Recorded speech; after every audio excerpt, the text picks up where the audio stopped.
Are you ready to make millions of resources? I don't know if it actually makes that much, don't quote me on it. And for anyone that's seen it before, you'll also notice that there's a little bit that's changed. We have a windmill on each corner now, which is very important. The only problem now is I've moved it up a little higher, so it's not as easy to get into. But with some other designs, noticeably that one, we don't need to anymore. Also in the description of this video, you'll find the links to both of the downloads that you'll need using the schematics from the crate mod. Also, you need the crate mod if you want to do anything with this. So how this works is we have a platform attached to everything here. Let me lower it down for you. That has a bunch of drills located on the bottom of it. It mines out massive chunks of areas. Plus any drills that are moving as a part of a contraption automatically just mine for you. So we don't have to power this at all either, which is...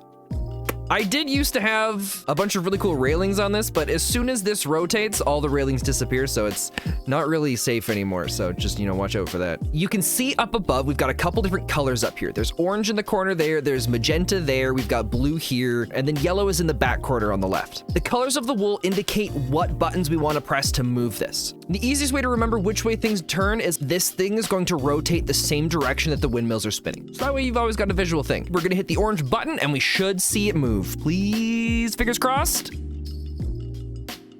And now the drills have made it back down to the bottom, so we'll bring them up once more.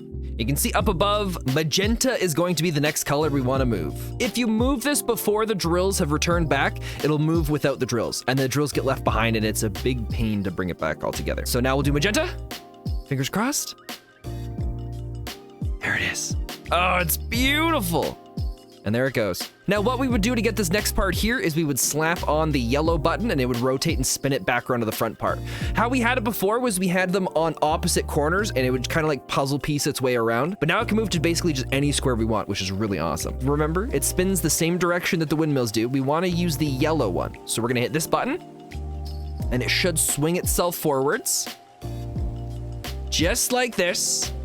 And then it drops down.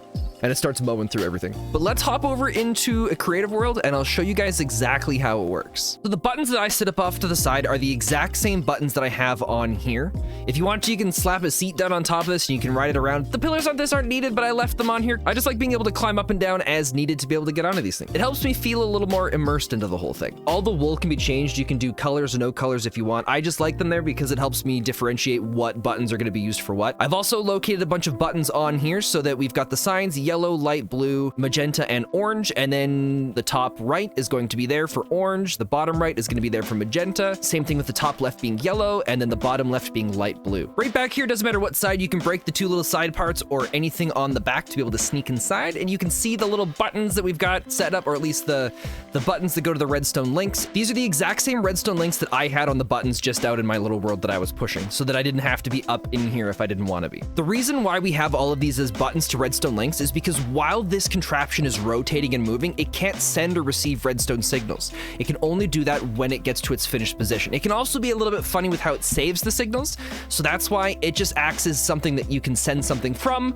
or receive something, but it doesn't handle any of the redstone process itself. Instead, all of those buttons send their signals out over here. If you're the kind of person that really loves redstone contraptions, you've got to check out gantries. Instead of having to do redstone timers or have certain sequences going, you can just set it all up with a gantry. When a redstone contact passes over another one, it sets off a redstone signal. And with the gantries, you can choose the speed that they move across. You can even do fancy things with a sequenced gear shift where every time this receives a redstone signal, it'll move a gantry over a certain amount of feet, and it's incredibly cool. So let's say we go to activate the magenta one. If we hit the magenta button, it's going to send a signal here, which is going to reverse the toggle latch. How toggle latches work is when they receive a redstone signal, it flips the lever on it. But so the signal will come in through this, it will activate this lever, which puts the signal through here, and then it'll go and it'll output to here, and then it'll reverse the gear shift. When a gear shift receives mechanical power, it continues to spin. But when it receives a redstone signal, it reverses the direction it's spinning. And how the gantry shafts work is when they're spinning one direction, the gantry moves one way along it, and when they're spinning the other way, it moves back. So this just allows us to reverse this back and forth. This will send a redstone signal here where we've got our sticker. I'll show you that in a moment. And then right here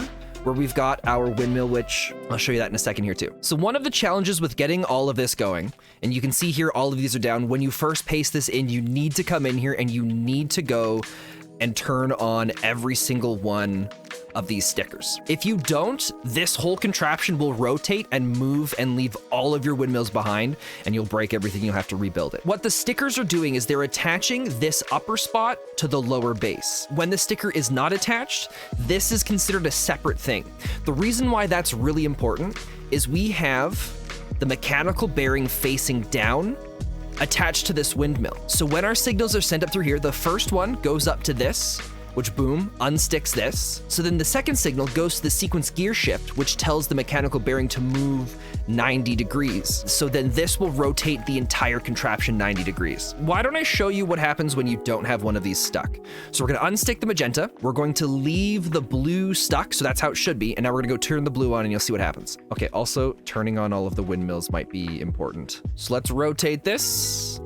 There goes the blue, so that's gonna unstick. And then it should rotate. There we are. And you can see this moved. Ah, crap, we had the drills down. Okay, yeah, so also make sure your drills are up before you rotate this. But you can see how it left the magenta behind because the magenta wasn't stuck. So it's really important that everything is stuck. And your button for the rope pulley is just located right here. So there we go, this brings it all back up. If you ever have this issue where it does leave that behind, it's an easy fix where you can just come back right over to the light blue and you just swap the speed here to reversed, and you go and activate it again. So this will go back to the same thing again, where this will unstick, and then this will rotate, and it'll slap it right back around. And like I was mentioning before, I set it up so that these are always spinning the same direction the windmills are spinning. So if you're ever unsure, you don't know which way it's gonna go, you have a visual representation of what way it's going. So if we were to spin the orange one, we know that the orange is going to rotate this way, which I'll show you from above. It'll always go the same way the windmill is going. Boom. Same way with the windmill every time. Now you'll see that the whole platform went and lowered down on us, and it does that every time. There's no way to really go and fix that without adding in a manual on-off switch, but you'd have to go and redo parts of the stuff up here, which it's not a bad thing every time it does it. Just make sure you're never rotating this over top of your base. The reason why that happens is every time this spins and moves to a different direction, the direction that this is going, it just reverses. So let's unstick the blue one. And we're gonna rotate, if we rotate magenta, orange should go into blue. So you're gonna see that's not stuck, so it's gonna get left behind. And when the orange goes into it, it goes into blue and it completely destroys it, and orange now completely takes over.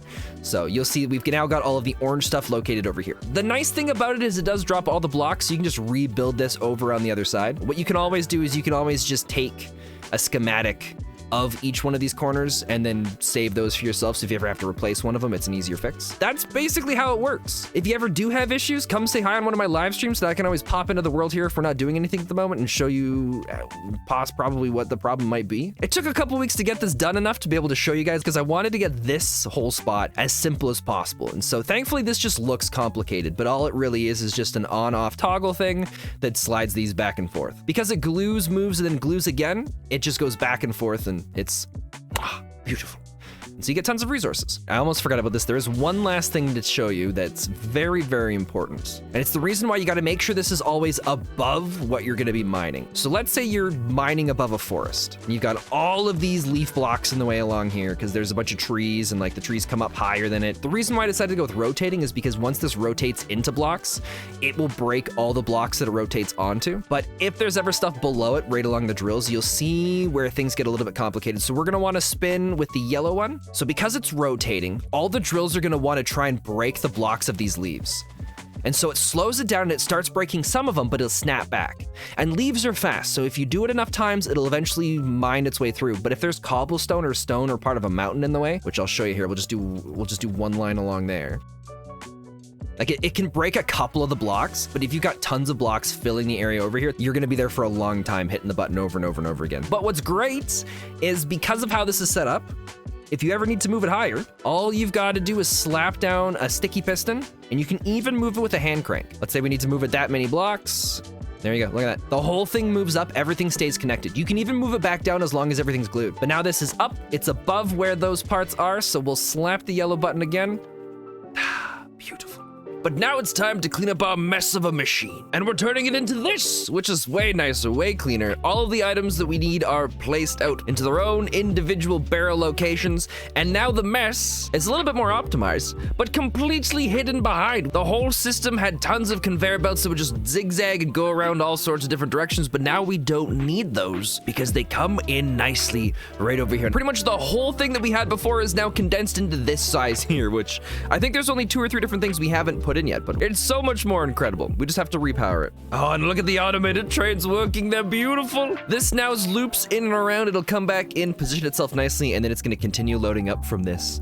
Oh, the automated mining is so cool now. The next step that I want to do is I want to go and add in a couple cargo containers attached onto this so that we can constantly be moving this around and then bring it back to empty it and then move back out to other locations. Because right now this has to wait until the trains come back to be able to fill it up. And it'd be nice if we had a couple cargo containers of buffer so that if something ever happened and this got clogged up over there, we could just keep mining and wait for it to unclog itself and never have any issues. Now, there's only one thing that I would go back and change about this entire setup from the very beginning, and I wouldn't have used the tunnels. Tunnels are great in the sense that they can sort items, but if you watch where all of the items are coming out from, you're gonna see there's a bit of a delay. When a bunch of items approach the tunnels, there's a slight delay as they wait for the item to pass fully through before continuing on, so it backs everything up behind. So we do lose a little bit of time for every item as it's trying to move through all of this. Once they get through the first tunnel, it's not an issue, but in the grand scheme of things, it does slow down the process of everything a fair bit. What I would have done instead is something very similar to what I have right over here, where we would have just put a barrel and then had the funnels pull stuff off of the conveyor belt into the barrels. To do this, we would have needed a little bit more space because we'd have to have the funnel go into a barrel and then another funnel pull out of the barrel. But at least this way, it would have allowed all the items to move along the conveyor belts at perfect speed. We even could have sped the conveyor belts up a lot more, because if we moved these conveyors a little bit quicker, the only thing that would happen